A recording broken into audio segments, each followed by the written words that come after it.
yow na nga def naka tey borom baax na waaw sëñ bi am ñëw nga ñëw na mati na am faal waaw waaw sama ñu ngi jëm ko famille ci ngay góorgóorlu de sant bu baax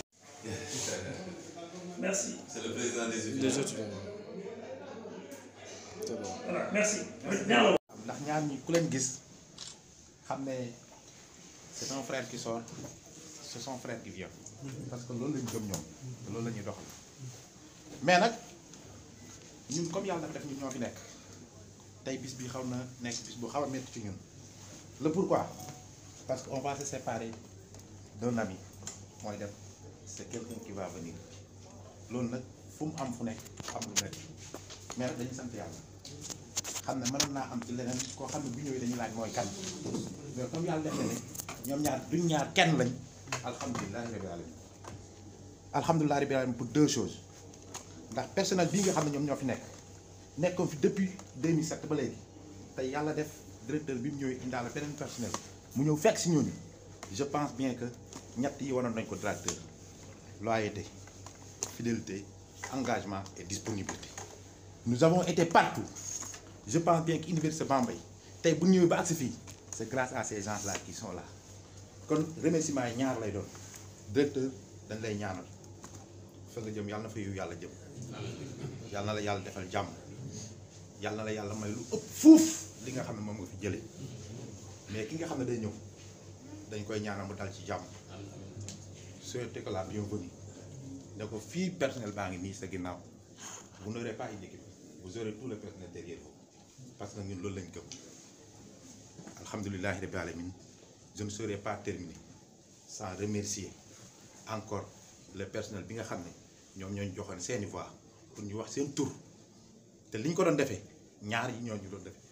engagement loyauté et détermination parce que nag lu dëgg lu nekk du yàgg ils m'ont donné leur soutien ils m'ont donné leur confiance te c'est pourquoi aujourd'hui je suis là en tout cas Moustapha directeur ñu ngi lay ñaanal fee nga jógee résultat yi nga xam yàlla na yi ngay am fi ëpp ko fuuf ndax kenn ku nekk tayam mooy gàntal démbam te am nañ ci yaakaar ndax wax dëgg yàlla du ngeen ñaar comme ni ngeen koy waxee kenn ngeen kon donc le travail continue asalaamaaleykum wa rahmatulah. jërëjëf merci. salaamaaleykum wa rahmatulahi taala wa barakatu. man la El Hadj Massamba Thioub secrétaire général du SATU. maa ngi julli ci yonent bi sallallahu alayhi wa sallam ginnaaw bu ma sant yàlla bu baax a baax a baax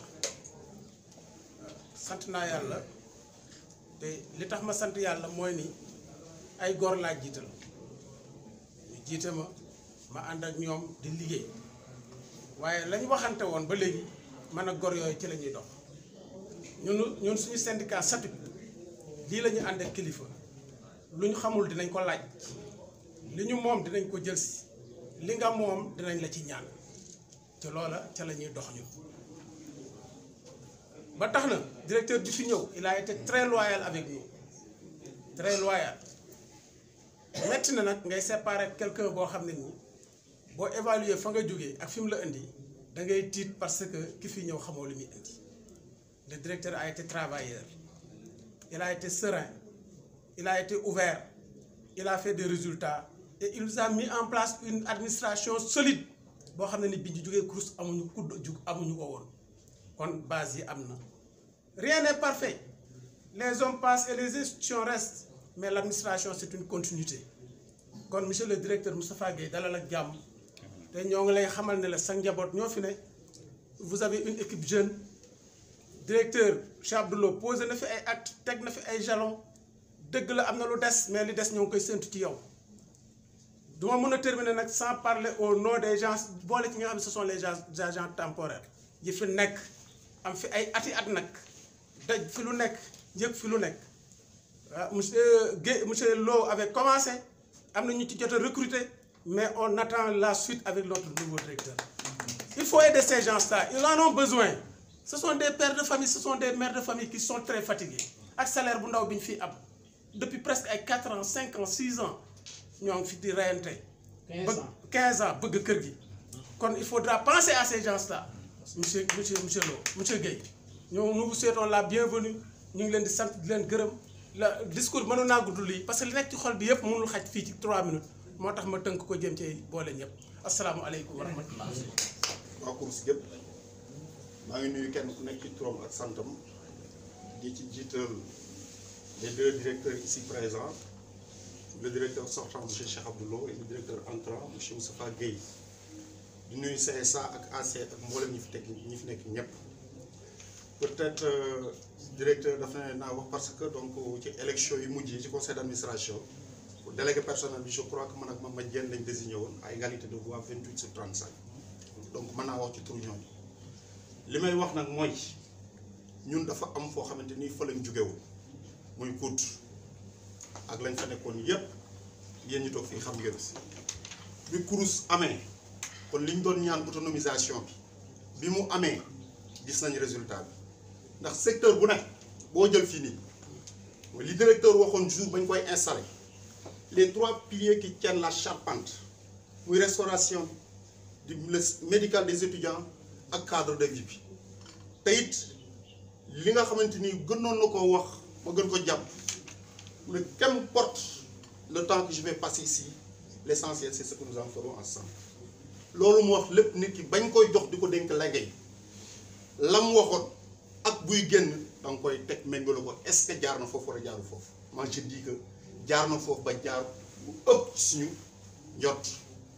parce que kër gi déséquilibré wu déséquilibré wul kër gi ci jàmm la ñu nekk kudd daan nañ fa nekk caisse de sécurité sociale di toog 5 mois duñu fayal bi mu ñëwee 2 mois 18 jours ñu fayal waa caisse de sécurité sociale ñoo ñu woo naa ñu kaa leen jël ngeen seen temps de présence IPRES agent bu dem ci rëy agence bu Diourbel bii 1 franc depuis Cheikh Abdou Lo 1er mars 2017 ba mu jëlee service ba léegi je dois dire même le mois de février 2017 ba mu jëlee service ba léegi amul 1 franc yoo xamante ni manqué na ko IPRES ak caisse de sécurité sociale et on perçoit nos salaires le 28 wala le 27 du mois en cours kooku liggéey na restauration bii bii ci université ADB jaxasoo woon na jamonoy kudd da koo teg ci yoon dafa systématiser liggéey bi service médical amul garab boo xamante ni tey nit ñu ngi koy jëfandikoo te nekkoo étudiant da ko systématiser donc kii li bàcc ci bu may wax laay rejoindre dafa teg une administration très solide donc ñun ñu ngi koy ñaanal di ko gërëm ci liggéey boobu noonu di ñaax suñu directeur bi nga xamante ni mooy soog a ñëw voie boobu nga xamante ni Cheikh Abdou Lo tey teg na ko fi pour dimbale ñu ci continuer ci loolu kër gi loo ci mën a def te kër gi attan ko directeur defal mais loo ci mën a def tey décliser ba kër gi ñu ngi lay ñaan teg ko ci suuf di diisoo di waxtaan ak personnel man de Cheikh Abdou Lo mii du ma bàyyi ma fenn moom ci boppam effectif bi ñu ko jox yépp bi mu fi fekk ak bi mu fi indi ak yi fi ñëw yépp lu mu ci man def na ko kenn ku ci nekk xool na fa nga xamante ni tey fa nga war a mën a jariñee kër gi mu def ko la preuve bërki Dembo Njaay taxaw nañ fii bëgg a wut kuy jaay ticket histoire mais il faut que ñu jeex ko ci biir kër gi képp koo xam ne fa nga mën a taxaw liggéeyal kër gi avancer kër gi moom amu ci ma sàmba amu ci ma demba jëlul kër gi di ko neexale ma sàmba wala ma demba dafa ñëw pour liggéeyal état Sénégal loolu la doon def tey nag système soo ko tegee xëy na am na ñoo xamante ni dina leen neex am na ñoo xamante ni du leen arrangé mais système bi nga teg foofu la ñuy ñaan suñu directeur Moustapha Guèye mu tegaat ci système boobu maa ngi sant ñëpp di gërëm ñëpp di sant. merci Lamine jërëjëf 3 minutes yi moo taxoon donc ñi ngi sant yàlla ñun ñoo jël parole après jox Moustapha ko Moustapha mooy directeur entrant moom mooy mujj wax damay sant ñëpp di gërëm ñëpp waaye nag ngeen may ma ñu julli ci yonent bi sallallahu alayhi wa sallam sant suñu sang Cheikhuna Cheikhul Khadim sant tamit suñu ñaari waajur ñaanal surtout suñu papa yàlla xare ko aljanna. Monsieur le directeur man dama si wax du bari si njëkk damay wax si cadre liggéey bi wax si personnel bi wax si yow liggéey bi nag man ak yow lañ nommé ndoo le 30 novembre 2016 conditions yi ñu nommé moom xam na ko man xam naa ko lu bari sax nit ñi xamuñu ko en réalité moom moo waroon a ñëw Bambey su ñëwoon dafay fekk nijaayam muy Lamine Gueye ndax Lamine Gueye ak papaam ñoo bokk benn baay waaye jarbaat yor kurus nijaay yor rectorat dafa am lu muy tekki ci dégginu nit moo tax ñu yóbbu ko Thiès indi ma Bambey pour wax leen ni dara du hasard tey moo dellu si ma fekk fi Lamine loolu ñu bari xamuñu kon yéene ji mu amoon pour ñëw Bambey la yàlla mottali waaye def nañ ko ci condition yoo xam ne dana neex a dégg dana neex a àndal bi ñu ñëwee mu nekk Thiès ma nekk fii mu nekk suñ première expérience su œuvre sociale mais moom am na fu mu jaaroon nekkoon na directeur avant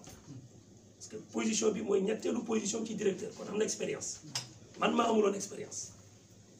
ci gestion bi ñu ñëwee fekk fi ay nit vraiment ñoo xam ne ñu yàgg ci œuvre sociale parce que ñun Touba lañu dëkk ñi bëggee leen fi indi ñi Sitor ñi ka dëkk Pire Tabara et cetera muy ñoo xam ne tamit ñu yàgg nañ fi ñu yàgguñu fi mel ne doyen Baye Bass yàgg na fi Cheikh Oumy Lamine Pape Makodou Ousmane fi am expérience ñu ànd ak ñoom jàng système bi nag jàng ko bu ñu ko jàngatee ba noppi ñu xalaat ne wax dëgg am na lu ñu ci mën a améliorer je pense que tamit loolu teg nañ ko ñu ko tegee gis nañ ci résultat donc moment bi may dem parce que man en réalité sama gestion deful 2 ans parce que dañu noom le 30 novembre 2016 ñu ngi jël service le 1er février 2018 leen fàttali ko seen salaire le 1er février 2018 dañu leen njëkk a fay ñu installé le 9 avril 2018 donc ñun c'est moins de 2 ans la ñu gérer course bi en termes de décision mais ñu sant ci yàlla bu baax parce que en tout cas du mieux que nous pouvons et au mieux de nos volontés de notre volonté propre jàpp nañ ne def nañ li ñu mën dëgg la nag ku ne ak sa style ak ku ne sa tempérament parce que man dama sama style bopp dafa am style boppam kenn nit kenn du ko àtte ci style jàmbur man soo ma dénkoon projet ma koy gérer sax ni may gérer lay gérer y a pas de souci kon am na lu ñu fi teg loo xam ne wax dëgg dafa am na capacité améliorée ça j'en doute pas dinaa ci ñëw tuuti beneen bi mooy ci personnel monsieur le directeur personnel bi quand même dëgg la c'est personnel bu bokkul fu ñu jóge la bu diversifié mais bu yàgg ci kër gi te tamit bu am taxawaay boo xam ne am nañ expérience surtout te loolu it gis naa ko ci ñenn ñi kenn ku ne nag am na foo mane am foo mënewul mais soo jëlee ñi am fu ñu mane nga teg leen fi ñu mane ñi am fu ñu mënewul nga jël seen fañ mane nga teg leen fa je pense que benn problème du am parce que am na ñoo xam ne yàgg nañ liggéey te bi ma ñëwee teg benn système boo xam ne système rationalisation la dañ ko adapté teg ko si yoon d'accord ceeg ma ciy profité aussi pour sant ñëpp ñi ñu fekk ci course bi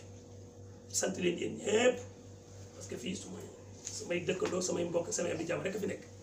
kat 30% de l'effectif Mbacké lañu jóge presque Baye Bass ñeneen ñi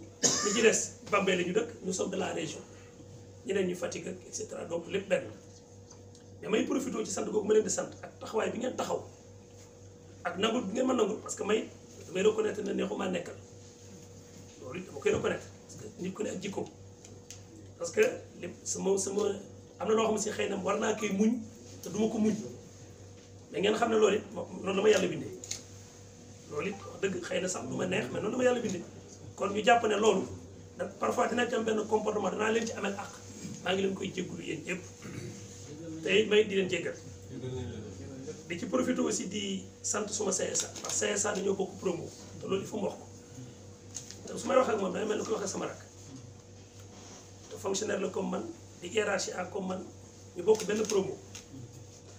bi yàlla defee ñu namee fii ma jëlee ko Ziguinchor indi ko fii mais c'était juste pour mu téel ma liggéey bi man ma def stratégie parce que directeur bu te def opérationnel éditer kayit def procédure non loolu nag directeur da koy bàyyee un bon staff moom mu dem lijjanti question stratégie loolu matal na ko ba mat sëkk wax dëgg day directeur bi dafa souvent ne ma yow li nga ñu ëppale mooy sa CSA loolu chaque jour il me le rappelle d'ailleurs en tout cas CSA di xam na liggéey bi te dégg na ndigal profité ci aussi sant ACP parce que ACP bi lu sama ACP sama sœur à la limite sama doom sax lañ koy wax ñu ak kii maa ko tànnal sama bopp Moustapha mi xam na maanaam parce que man bëgguma di liggéey koo xam ne du ñu déggoo ci kaddu wala du ñu déggoo ci jikko ndax ñun bool bool dafa nu ñu yàlla bindee moom Touba la dëkk yàgg ci liggéey bi nekk trésor Mbacké nekk Dakar nekk PGT ay nawleem respecté ko ba bu ñu fa gisee kayitam dañuy signé ba noppi doon na ko faatu sa kayit bi signé nañ ko loolu nag boo déwut àndandoo da nga koy tànn ndax day permettre ngeen mën a sori kenn du leen indil détail kon madame Sarr ñu ngi koy sant ci taxawaayam dara du tardé ci moom ma naan ko yow laa xam ci ACP boo xam ne booy fay da ngay defar chèque yëpp bàyyi ko ci ACP ci CSA ne ko seen borom ñëwee nañ ma décharger xamul au fournisseur lu mu tudd loolu il faut ma seede ko fii tey sant leen yéen ñëpp nag grand pàcc Lamine syndicaliste yi tout le monde fàttewuma kenn yéen ñëpp Baye Basme day dem retraite monsieur le directeur moom 2009 la ñëw ci kër gi chef de pavillon moom it wax dëgg naa la ko dégg bu duggee ci biir kon ma ñëw ci directeur nag moom suma cousin la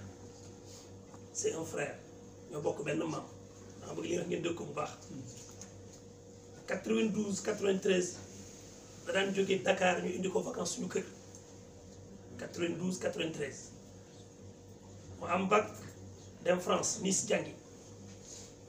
maa ngi koy tooñ léegi ne ko bi nga nekkee Nice jàngi jóge fa dem Canada nekk dans le barreau de Canada d'ailleurs moom moo tax en 2015 ma dem Canada moom moo lijjanti visa bi moo fay billet ma ànd ak sama njaboot yëpp dem Canada moom laa ko doon seeti ça c'est en 2015 donc mu dem yàgg foofu ñibbisi ñëw ñu dénk ko ayema après yàlla dox ci ay mbir maa ngi moom ñu boole ñu dénk ñu œuvre sociale u Thiès ak Bambey loolu li ma ci bëgg a wax mooy ku ma xam a ngi nii moom xam na ma man xam naa lu ñu ñaar nag kenn la loolu li muy tekki mooy lépp lu ko nit di wax ci man na nga ko xam lépp lu ma nit di wax ci moom it na nga ko xam ndax moom sañ naa fekk ko muy def dara ma nangu sañ na muy def dara mu nangu duñu balaa def dara dina ma laaj rek na ko ñëpp xam dama laaj ma jox ko sama xalaat moom mu décidé ndax mooy décidé kon 92 93 bu amee sa cousin booy àndal ba léegi te dara ñaaw ci jaxasoo kenn sañ gonde mi xam na ci dara ci lu wér dafa duñu ñaar kenn la moom bu ma dee jëm kër damay oo faatu ne ko doo togg tey man ma ne ko changé ko ndax nangam laa bëgg añi fa laa jëm si teg ceet ma naw jikkoom ndax maa ko mag mais damay naw jikkoom parce que day ku ñu yar parce que xam nga juddoo Dakar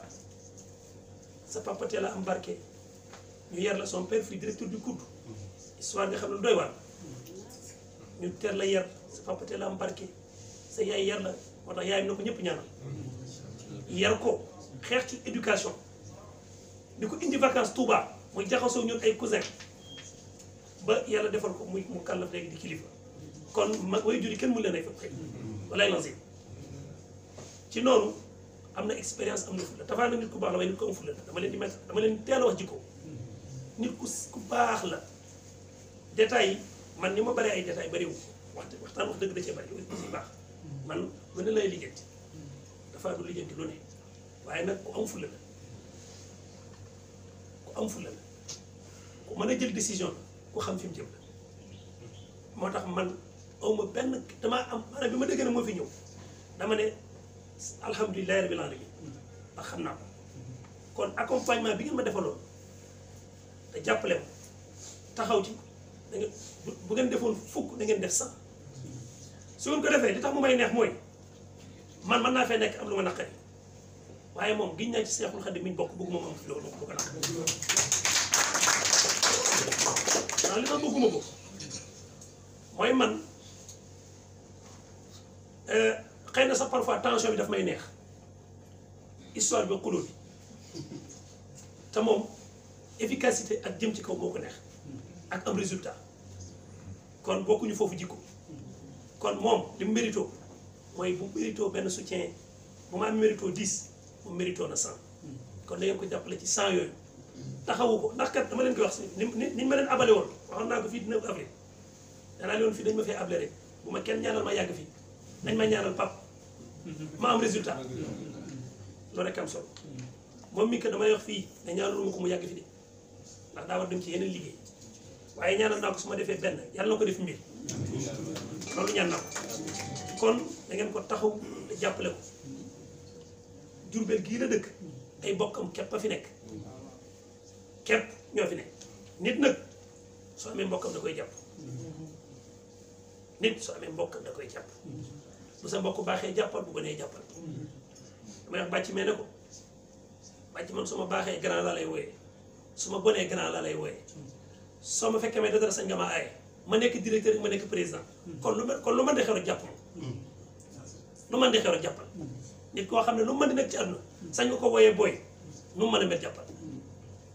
ndax soo ko jàppul kat keneen dana ñëw ñoo jàpp seen i bopp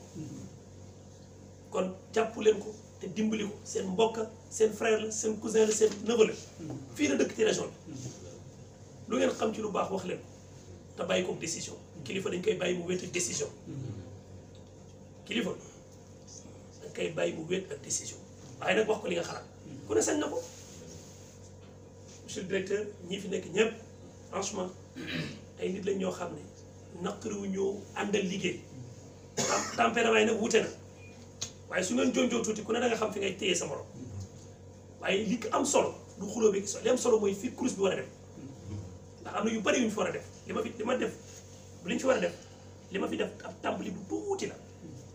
liñ ci war a yokk bari na lool moom capacité ak tempérament may noonu ñuy ñaan fii ci barke Cheikhul Khadim yàlla na ko yàlla jàppale te taxawu ko te dimbali ko te dimbali leen te dimbali lu jërëjëf. Merci directeur. Auzu billahi mina sheytaani rajim. Bismillahi rahmani rahim. Alhamdulillah. Asalaamaaleykum. maa ngi leen di nuyu ku si ne si sa tur ak si sa sant di jël nuyoo bi di ko teg si loxo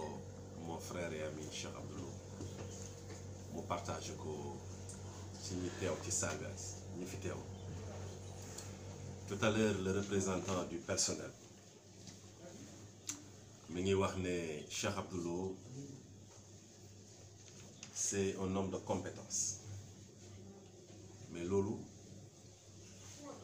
lu leer la parce que simplement Cheikh Abdou fu ñuy jàngalee compétence moom foofu la génne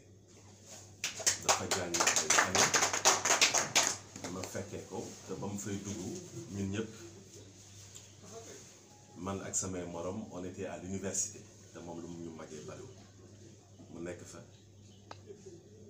fa nu mu fa war a nekkee yàlla may ko fa ndam mu génn nekk un contrôleur des impôts xarañam ci liggéeyam moo tax ñu woowaat ko gannaaw ba mu delluwaat foofu ci école ba génn comme inspecteur des impôts donc loolu je pense que compétence foofu na mën a yem ndax connaissance administration benn école lañ koy jàngale Sénégal mooy l'école modèle l'école de renommée bi nga xamante ne moom mooy ENAD école nationale de l'administration donc c'est un homme extrêmement compétent d'une compétence avérée ma xam ko suñu kilifa xam ko mooy le ministre de l'enseignement supérieur président de la république mi nga xamante ne moom moo ko fi indi te tey mu koy yóbbu feneen foo xamante ne xëy na xamugu leen ko xam na ko tout à l'heure maa ngi waxtaan Yaayef Kane ki nga xamante ne moo doon def passation de service ma ne ko quand j'étais à l'AIMA comme directeur général parce que boobu je suis rentré du Canada en 2008 xëy na boobu administration Sénégal taxul woon ma xam ko noonu bu bitim réew laa gënoon a xam mais toutes les lettres que j'échangeais avec ma tutelle technique mooy avec le ministre mooy Maïmouna Ndoye Seck di Aly Ngouille Ndiaye moom mii moo ko doon bind. je me rappelle un jour dafa ma bindal benn lettre dafa ñëw rek ma signé ko yónnee ko Ali woo ma ne ma noo ma mën a bindee lettre bi liiruma ko sax pour vous dire que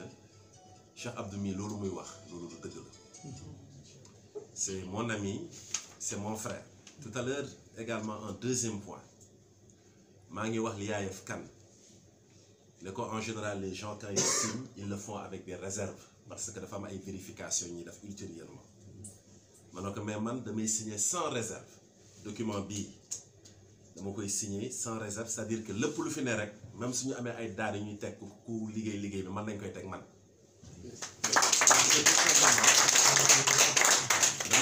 dama xam ne Cheikh Abdou tout à l'heure j'ai parlé de la compétence mais dafa jub nit ku jub la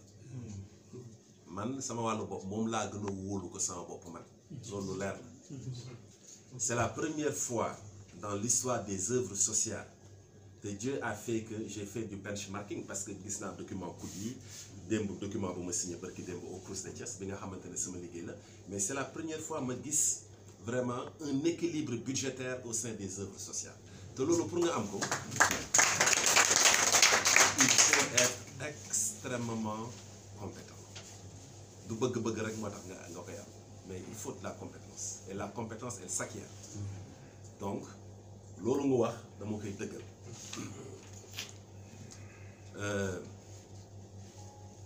tey su may wax ci Cheikh Abdou mën naa fi toog ba ëllëg di wax te du jeex y a beaucoup de gens yoo xamante ne ils m'ont appelé woo nañ ma di ma féliciter ñu ngi may wax ne am nga résultat Thiès président de la wóolu na Bambey dafa am problème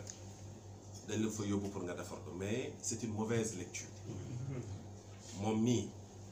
tey su fi jógee c'est sa volonté ndax en off dafa démissionner c'est ça la vérité te il m'avait dit il y a 5 mois il y a 5 mois avant mais il m'a dit Moustapha sama télé te maa ngi koy wat ci alxuraan au sein des œuvres sociales dama ko appal au mois de décembre 2019 dëgg la wala du dëgg avant même l'éclatement de ce qui s'est passé ici les affaires il m'avait appelé en me disant que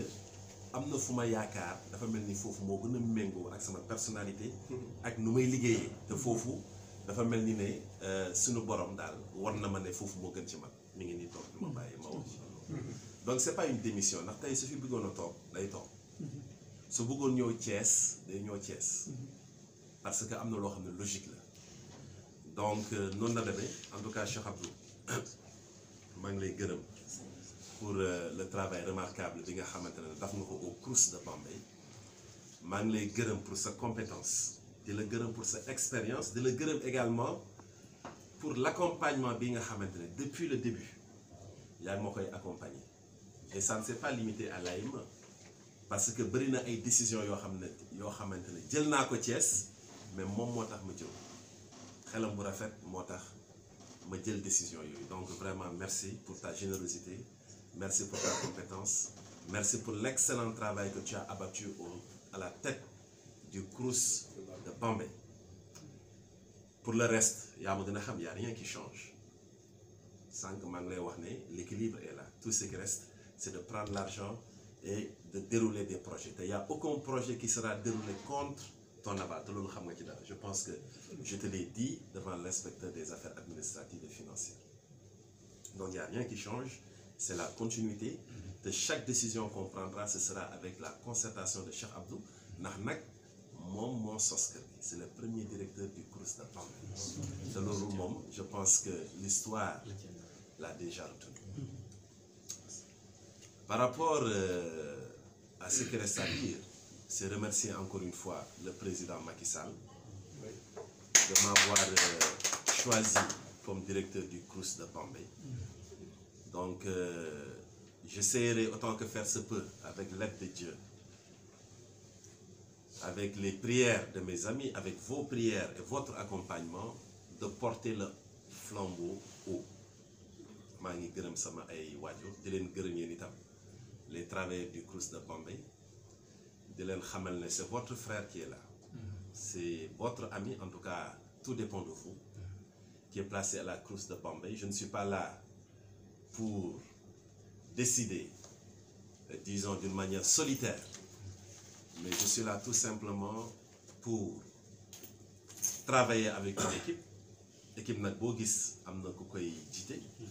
mais dans tous les cas nous travaillons ensemble c'est la même équipe chacun joue à un poste identifié et déterminé et ëllëg suñuy changer maillot comme j'ai l'habitude de le dire c'est pas Moustapha Gueye qui va changer de maillot mais c'est l'équipe du Crous Bay qui va changer le pays. Donc maa ngi leen di gërëm di leen sant di leen vraiment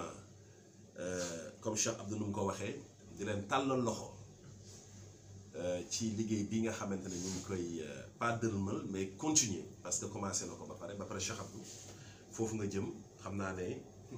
jàmm rek nga fay am donc maa ngi la fay ñaanal li nga xamante ne bëgg nga ko yaa ko xam yàlla dafa lool donc jërë ngeen jëf merci beaucoup. donc personnel bi dañoo amoon benn cadeau le directeur sortant donc dañ ko confier le directeur entrant mu joxal ko le directeur sortant.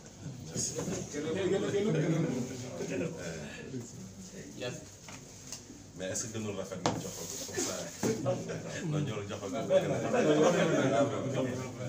donc au nom du personnel. Voilà, au nom du personnel.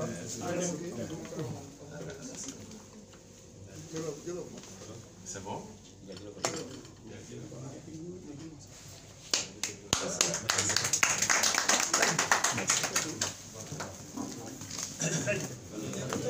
sëñ bi nag dafal ñaan dañoo fàtte ñaan bi ñu kii waaye dafal ñaan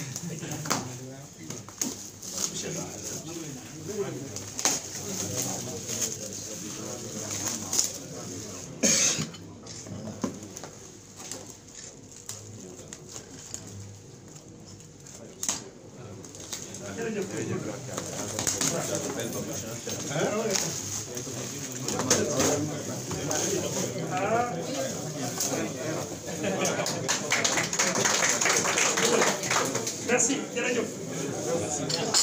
merci alors les amis